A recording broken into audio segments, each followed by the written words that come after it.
오늘 하나님께서 우리에게 주시는 말씀은 구약성경 열왕기상 3장 10절에서 14절 말씀입니다.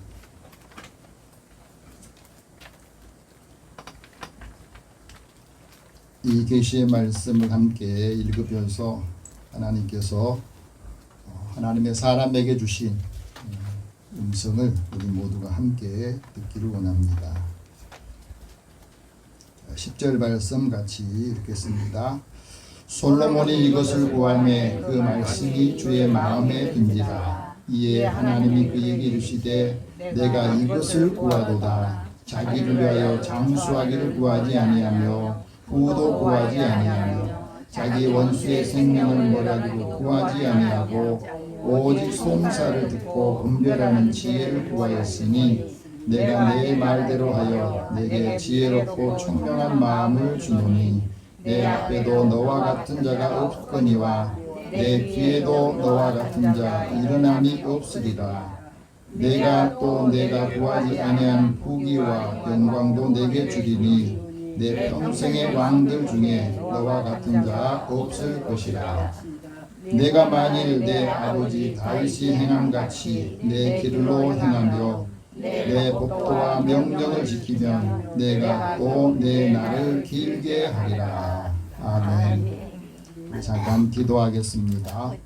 사랑의 하나님, 오늘도 사랑하는 자녀들을 하나님의 말씀을 듣는 자리로 인도해 주시고 성령께서 우리의 걸음을 인도해 주셨으니 이제 마음을 열고 주의 음성을 듣게 하여 주시고 그리스도의 사랑의 법을 우리의 삶에 적용하고 실행하여서 하나님의 큰 은혜와 능력과 영광을 얻게 하여 주옵소서. 주의 말씀을 들을 때 듣는 마음을 주시고 이 듣는 마음이 하나님의 지혜로 하나님의 사랑을 함께 나눠주는 믿음의 삶을 살게 하여 주옵소서. 예수님의 이름으로 기도드립니다. 아멘. 한 주간 잘 지내셨습니까? 네, 무더위 가운데 또 건강하게 지내시고 또 만나게 해주셔서 감사드립니다. 우리 옆에 분에게 서로 인사 나눕시다. 하나님 당신을 사랑하십니다. 하나님 당신을 사랑하십니다. 하나님의 은혜가 함께하기를 원합니다. 하나님의 은혜가 함께하기를 원합니다. 한 주간에 지치고 힘들면서 마음 관리가 잘 안 돼서 짜증도 나고 속상하고 기분 나쁘고 그런 감정들이 늘 우리 마음 불편하게 만든 일이 많습니다. 세밀한 관찰력과 또 말을 아끼고 사려 깊은 표현을 글을 썼던 이기주라고 하는 작가가 있는데 그 작가가 쓴 여러 책들 중에 오늘 말씀하고 좀 연관이 있는 책이 하나 있습니다. 그건 바로 마음의 주인이라고 하는 이 책이에요. 여기 보면 이런 말이 있습니다. 사람의 마음이 어디 있을까? 사람 마음이 어디 있다고 생각하세요? 사람 마음이 왜 흔들리는 건가? 사람의 마음은 어떻게 작용하는가? 물어보고 생각을 해도 이것을 명확하게 이야기해 주는 사람, 설명해 주는 사람이 없다는 거예요. 그런데도 우리의 마음은 있고 우리의 마음이 본인만이 아는 그 강이 흐르는 것처럼 그렇게 마음이 이렇게 쭉 흘러간다는 거예요. 그러면서 우리는 어떤 때는 기다려야 되고 또 기다릴 수 없는 것을 경험하게 되는데 기다릴 수가 없다면 위로도 못 받는다는 겁니다. 그러면서 사람들과 관계 속에서 서로 대면할 때 사람의 눈빛이 그 사람의 마음의 감정을 압축하는 것이라는 거예요. 그 사람의 눈빛을 보면 그 눈빛이 사랑하는 마음으로 나를 대하는지 싫어하고 미워하는 마음으로 갖는지 그 눈빛에서 사람들은 그걸 느낀다고 그럽니다. 그 사람이 따뜻한 말을 자주 하는 사람은 그 내부 속에 따뜻한 마음이 있고 따뜻한 것이 있기 때문에 그것이 밖으로 표현된다는 거예요. 스스로에게 그래서 따뜻해야 되고 또 다른 사람에게 미움을 갖거나 미워하는 마음을 가지면 거기에도 많은 에너지를 써야 된대요. 어떻게 미워하는 것을, 내가 저 사람에게 싫어하는 것을 말할까 하면 거기에 에너지를 써야 된대요. 그 부정적인 에너지, 그것이 그 사람뿐 아니라 자신의 마음도 다치게 한다는 거예요. 그래서 우리의 마음도 무언가에는 기대는 것이 있어야 쉼을 얻는다는 거예요. 그래서 한 주간 동안 우리가 많은 일들, 사람들 만나면서 어떤 사람은 좋은 사람도 만나고 좋은 말도 들었지만 어떤 때는 마음을 상하게 하고 힘들게 했던 그 마음을 이제 다 내려놓고 새로운 마음과 삶을 살기 위해서 하나님의 말씀을 듣는 거예요. 하나님의 은혜와 사랑에 기댈 수 있을 때 쉼을 얻는다는 거예요. 마음이라고 하는 강물은 때로는 선한 마음으로 또 감정들로 악한 감정들, 추한 감정들, 아름다운 감정들로 아주 규칙이 없이 시시때때로 흔들리고 있다고 하는 겁니다. 그래서 사랑은 마음의 날씨를 살피는 것이 아닌가. 그래서 다른 사람에게 휘둘리지 않고 자기 마음을 지킬 수 있어야 된다는 거예요. 좋은 사람의 틈에도 보면 좋지 못한 사람들, 이해할 수 없는 사람들이 있어요. 그래서 대부분의 사람들이 어떤 때는요, 적당히 나쁘고 적당히 좋은 그런 태도를 갖는답니다. 왜 그럴까요? 사람들을 대하면서 사람들의 시선이 또 그 사람이 바라보는 기분에 따라서, 입장에 따라서 사람이 다르게도 보이고 같게도 보인다고 하는 거예요. 그러면서 어떤 사람은 잘 모르면서도 다 아는 것처럼 그렇게 말을 한다는 겁니다. 아프리카의 어느 마을에 갔더니 사람들이 이 공기놀이를 하는데 다이아몬드 가지고 공기놀이를 하고 있더랍니다. 왜 공기를 그 다이아몬드를 가지고 공기놀이를 했겠어요? 다이아몬드 가치를 모르니까 돌멩이로, 반짝반짝 빛나는 돌멩이로 생각하고 그냥 주워다가 공기놀이를 했던 거예요, 사실. 가치를 모르면 그렇습니다. 요즘에 많은 사람들이 악성 댓글을 다는 것 때문에 많이 힘들어하고 고충을 토로한답니다. 그럴 때에 이렇게 조언을 해줬답니다. 악플이라고 하는 것은 잘못 배송된 소포와 같은 것이다. 그러니 그 포장을 뜯어버리지 말고 그거는 그냥 버려버려라. 굳이 그 읽어보고 속상하고 굳이 읽어보면서 마음 상하지 말고 그냥 읽어보지도 말고 그냥 버려라. 모든 사람의 말을 내 귀로 가져올 필요가 없다고 하는 거예요. 그러니까 듣고 그냥 마음에 들지 않거나 불편하면 그냥 거기서 그냥 버려야지. 왜 마음을 가져와가지고 그걸 끙끙거리냐는 거예요. 여러분, 사랑하는 마음과 또 감사하는 마음, 즐거운 마음을 잃어버리지 않아요. 우리의 삶에 있어서 가장 어려운 일이 뭔 줄 아세요? 가장 어려운 일은 사람의 마음을 얻는 거래요. 가장 쉬운 것은 사람을 잃어버린 거랍니다. 내 말로 인해서, 내 태도로 인해서 사람을 잃어버린 게 가장 쉬운 일이래요. 여러분, 지금 내 곁에 있는 사람들의 마음을 잃어버리지 않고 유지하려면 어떻게 해야 되느냐? 사랑을 잃어버리지 않아야 된다. 그리고 그 사람을 살리려고 하는 마음이 있어야 사람을 잃어버리지 않고 사람을 얻는다 하는 거예요. 우리가 갖고 있는 삶의 자리에서 균형 감각이 있는 그 시각을 가지고 세상의 흐름을 바라보고 사람의 마음의 상태도 바라봐야 된다. 이 마음의 균형이 깨지면 힘들어지는 거예요. 환경이 아무리 좋고 상황이 좋아도 내 마음의 균형이 깨지면 힘든 삶을 살게 돼요. 그래서 그 힘들어지는 원인이 뭐냐? 그건 바로 마음의 주인이 자기애, 나를 사랑하는 게 너무 크고 자기의가 너무 클수록 이 마음의 균형이 쉽게 깨진다는 거예요. 그래서 우리는 마음의 주인을 바꿔야 행복하게 살 수 있고 늘 마음에 평정을 얻을 수 있다 그럽니다. 사도 바울이 로마교회 성도들에게 그런 말을 했습니다. 하나님의 의를 모르고 자기 의를 세우려고 힘쓰는 사람은 하나님의 의에 복종하지 않는다. 자기 의가 꽉 차 있으면 하나님께서 의롭다고 여기고 옳다고 여기는 것에 거기에 관심도 없고 따르려고 하지 않고 순종도 하지 않는다 하고 말합니다. 반면에 내가 주인이 아닌 하나님께서 나의 주인이 되시고 예수님께서 내 마음의 주인이 되시면 거기에서는 모든 분노를 해소할 수 있다고 하는 거예요.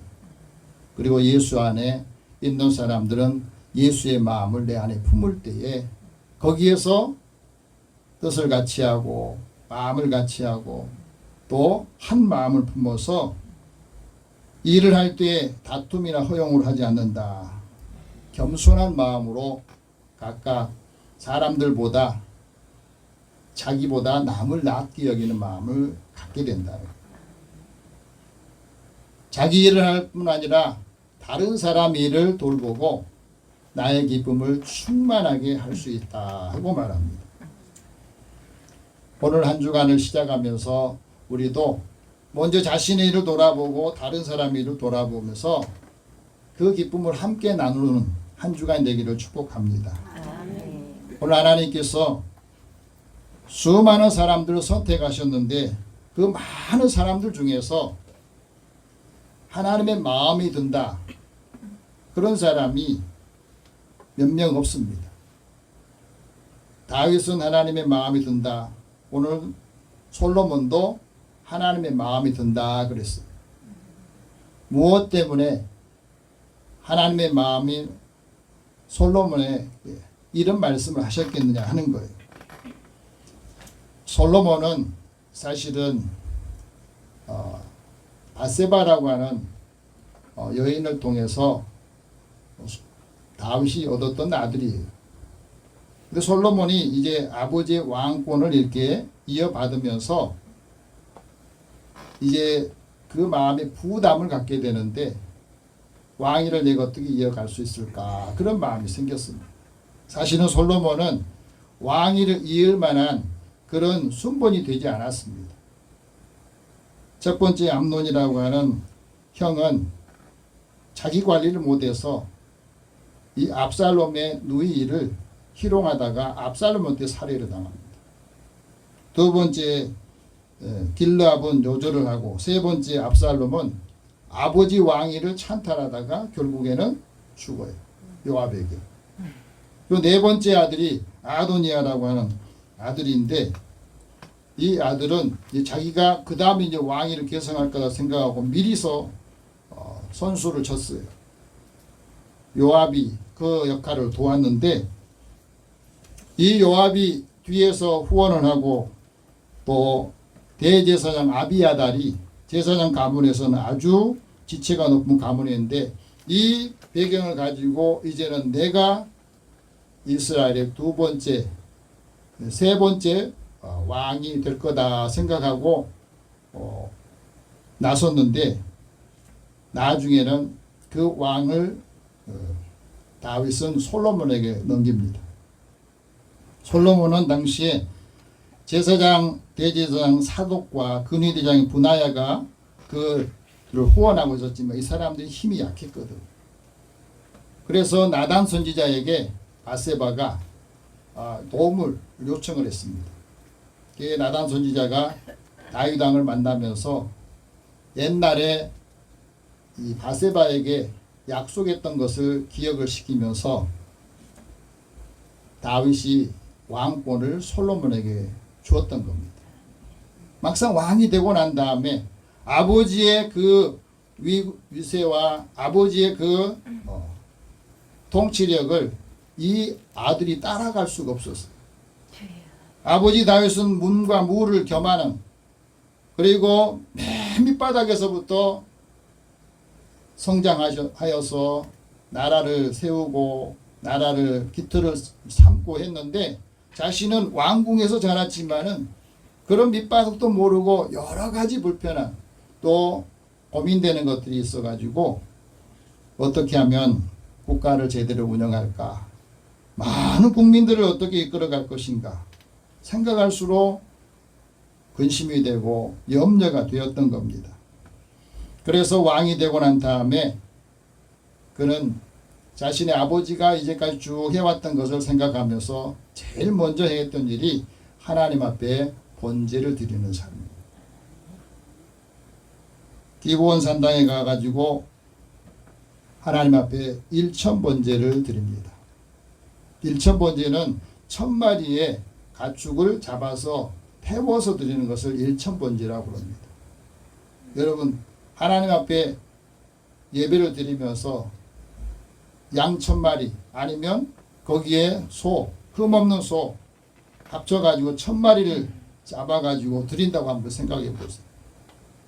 그래서 기브온 산당이 그 당시에는 제일 큰 곳이었기 때문에 그곳에 1000마리를 다 놓고 하나님 앞에 번제를 드렸는데 하나님께서 그 밤에 나타나셔가지고 말씀을 한 내용입니다.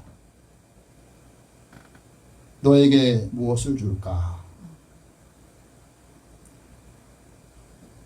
그래서 솔로몬이 하나님 앞에 자신이 요구한 것을 구했는데 이 솔로몬이 통치를 하려고 생각했다가 이제 아버지의 삶을 평가를 하게 되는데 그 삶을 가장 중요하게 여기면서 이렇게 말합니다. 내 아버지는 성실과 공의와 정직한 마음으로 주와 함께 행하고 주 앞에서 행하였다. 아들이 아버지의 인생, 삶을 이렇게 평가를 하고 있어요. 저도 이 말씀을 준비하면서 그런 생각을 해봤습니다. 내 아들들이 나의 인생을 평가하면서 내 아버지는 성실과 또 공의와 정직한 마음으로 인생을 살았다. 목회를 했다. 왕으로서 역할을 했다. 그렇게 평가를 할까 하는 생각을 해봤어요. 여러분의 삶은 어떻습니까? 우리의 자녀들이 내 인생을 쭉 곁에 지켜보면서 정말로 내 아버지는, 내 어머니는 성실하고 또 의로 정직하게 하나님과 함께하고 하나님 앞에서 살았을까? 여기서 성실하다 하는 말은요, 진실하고 참되게 살았다는 거예요. 충실하게 살았다는 거예요. 진리로 살았다는 거예요. 그래서 다윗은 항상 하나님 앞에 이런 기도를 드렸습니다. 주의 진리로 나를 지도해 주세요. 하나님, 나의 인생을 살아가는 데 있어서 하나님의 진리로 나를 인도해 주시고 나를 교훈해 주십시오. 그리고 여호와의 모든 길은 하나님의 언약과 증거를 지키는 자에게는 인자하시고 진리였습니다. 그 기도를 계속해서 드립니다. 왜 이런 기도를 드렸느냐? 하나님은 진리를 말하는 사람에게 의를 나타내시고 하나님의 의와 진리가 그리고 그 삶을 인도하고 이끌어가고 있다는 것을 알기 때문에 그럽니다. 다윗의 후손으로 이 땅에 오신 예수님께서 우리에게 하나님의 은혜와 진리를 예수 그리스도 통해서 오게 하셨는데 예수님께서도 우리에게 말씀을 하십니다. 진리 안에서 살기를 원하십니다. 진리로 살기를 원하신 겁니다. 사도 요한이 진리이신 예수님을 만나고 난 다음에 이런 말을 했습니다. 진리를 따르는 사람은 빛으로 나오더라. 그리고 그 행위가 하나님 안에서 행하는 것 같이 그것을 나타내더라는 거예요. 우리 하나님의 자녀잖아요. 우리가 살아가는데 행동하는 모든 것이 하나님 안에서, 은혜 안에서 그 은혜를 삶으로 행동으로 나타내는 것을 사람들이 보고 싶어요. 그것을 우리에게 요구하신 겁니다. 그래야 하나님께서 우리에게 주신 이 진리의 말씀을 듣고 그 가르침 안에서 살기를 원합니다. 그 말씀을 따라서 진리로 사는 사람은 심령이 늘 새로워져서 새로운 피조물로 산다는 거예요. 성실함은 사람을 변화시키는 강력한 힘이라고 말해요. 그래서 사람이 성실할 때에 그 성실함이 성장하게 하고 성실한 사람이 성숙하게 되고, 벤자민 플랭클린은 성실함에 대해서 이렇게 말합니다. 성실한 사람은 자신에게, 타인에게 진실된 사람입니다. 성실해야 꾸준하게 성장하고, 성실함이 세상을 변화시키고, 성실한 사람이 진정한 리더가 된다고 합니다. 두 번째는, 내 아버지는 공의롭게 행하면서 하나님과 함께하고 하나님 앞에 성했다, 그렇게 표현을 합니다. 다시 말하면 하나님의 성실과 정의가, 정의 하나님이 되시는데 하나님의 보호자의 기초가 의와 공의라고 말했습니다. 그래서 하나님은 인자하시고 그 진실하심으로 늘 우리를 앞서 행하시는데, 하나님께 통치권을 부여받은 사람은 이걸 기준으로 가지고 통치를 해야 된다. 하나님의 공의를 지키는 사람은 항상 하나님의 의를 행하고 그에게 복을 주신다 하고 말합니다.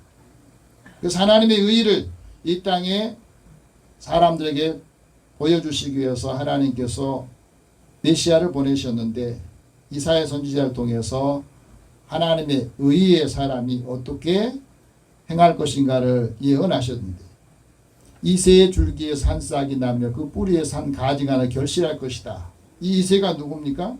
이 이새는 다윗의 아버지, 솔로몬에는 할아버지가 되겠죠.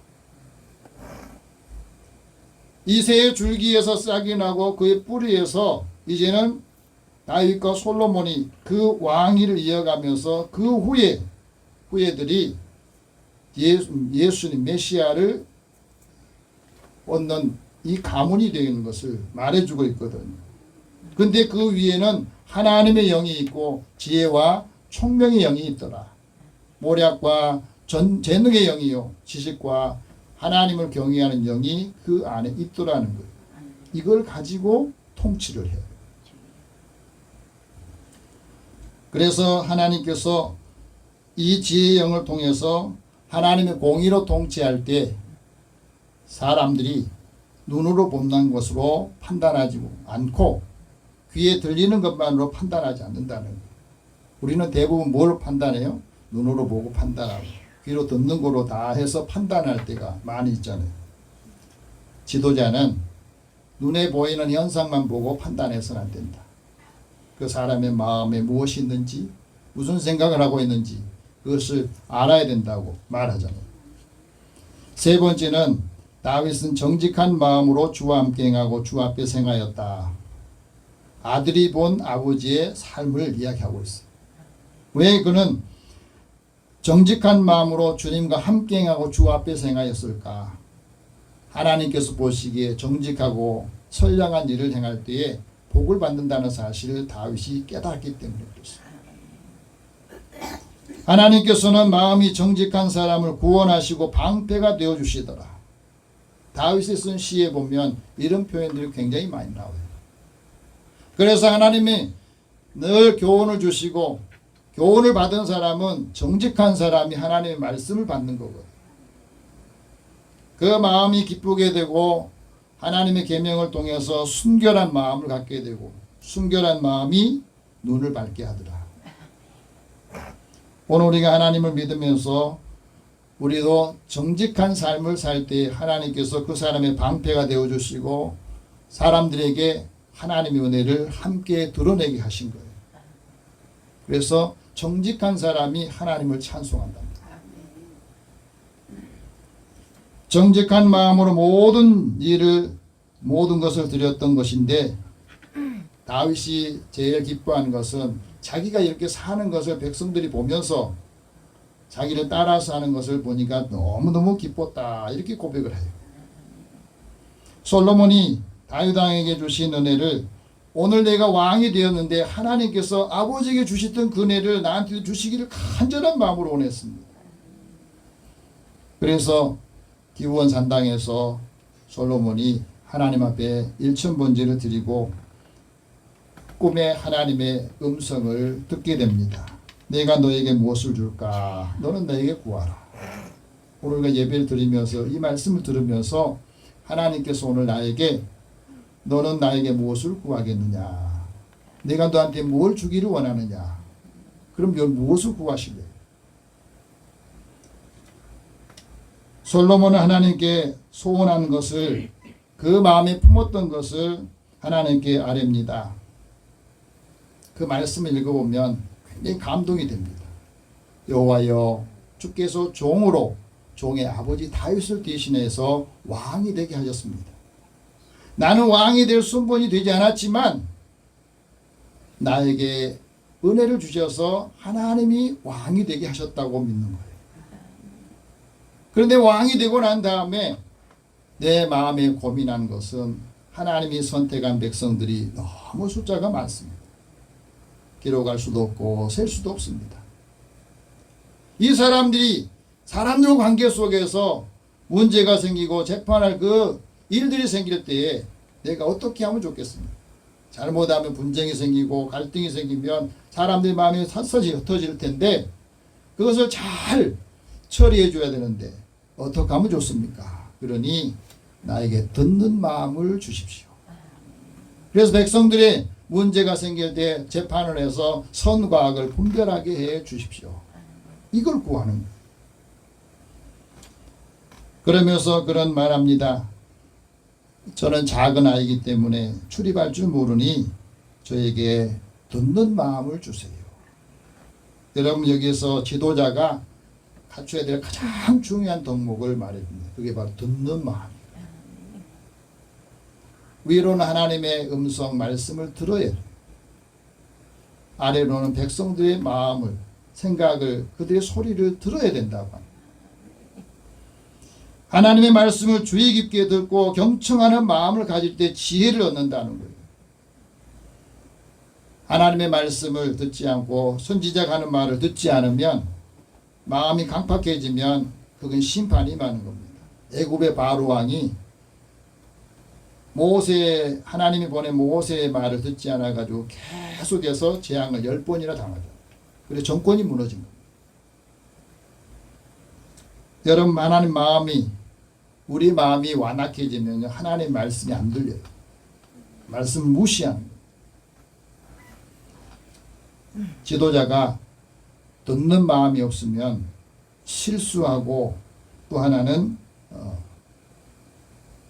잘못하면 오류가 생겨요. 실수하고 오류를 구별할 수 있습니까?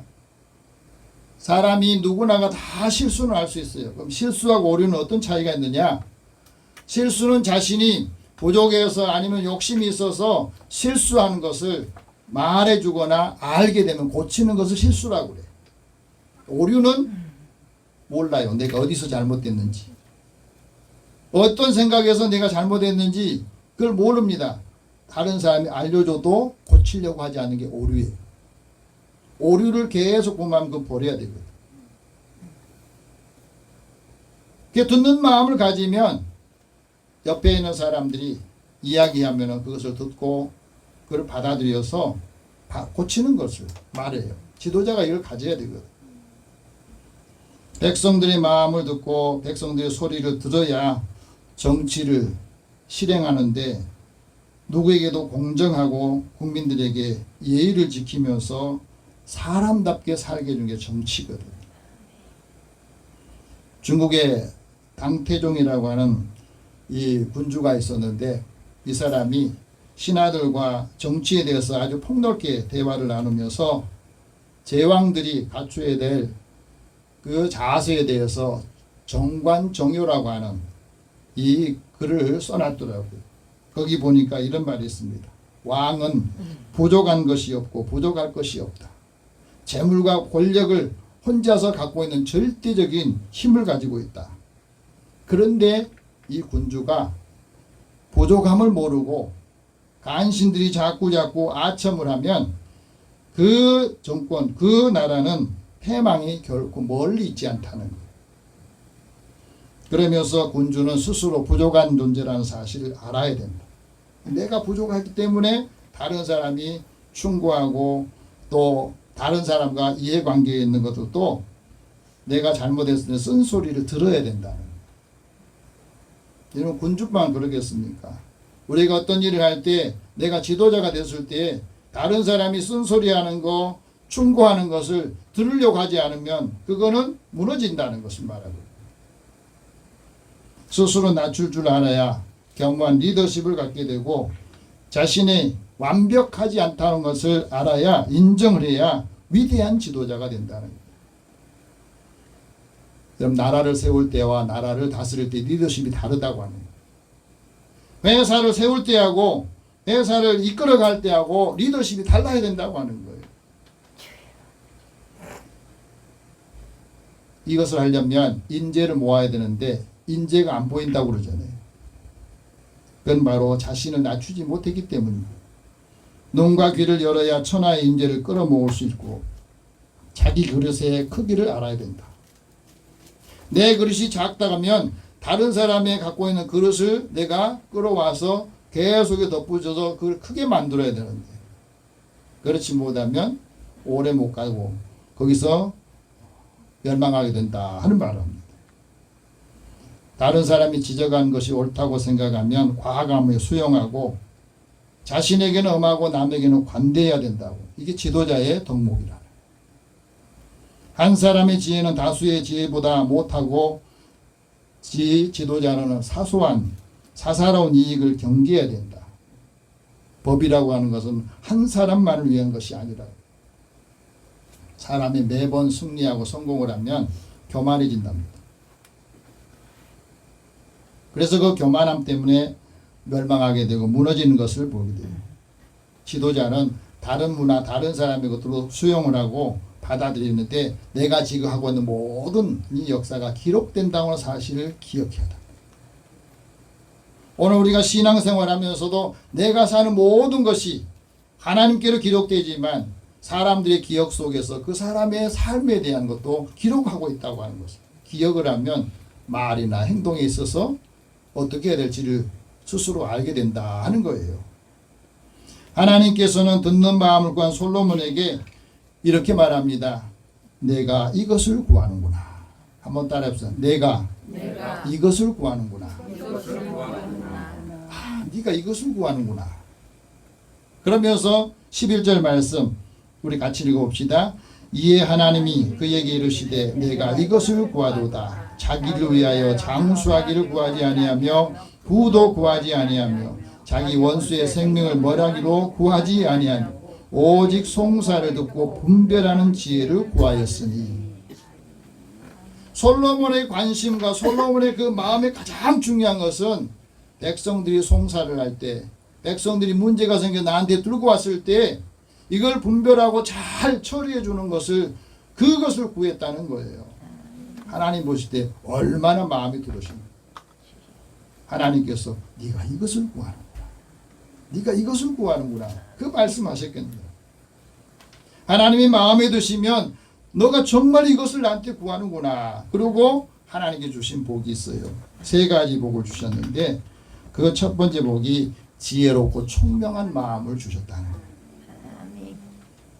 12절 봅시다. 시작. 내가 내 말대로 하여 내게 지혜롭고 총명한 마음을 주노니 내 앞에도 너와 같은 자가 없었거니와 내 뒤에도 너와 같은 자가 일어남이 없으리라. 이전에도 없고 앞으로도 없을 것이다. 얼마나 큰 축복을 받은 겁니다. 너와 같은 사람 이전에도 없고 앞으로도 없을 것이다. 최고의 그 복을, 지혜와 총명을 주셨다 하고 말합니다. 여러분, 마음이 지혜로우면, 하나님께서 지혜로운 마음을 주시면 그 지혜로움이 어디서 오냐면 하나님의 지혜로운 영으로 통해서 오요. 그래서 하나님의 지혜로운 영이 그에게 있을 때는 무엇을 주면, 가르쳐주면 학식이 점점 더해가. 어떤 분들은 가르쳐주면 더 빠져나가는 분이죠.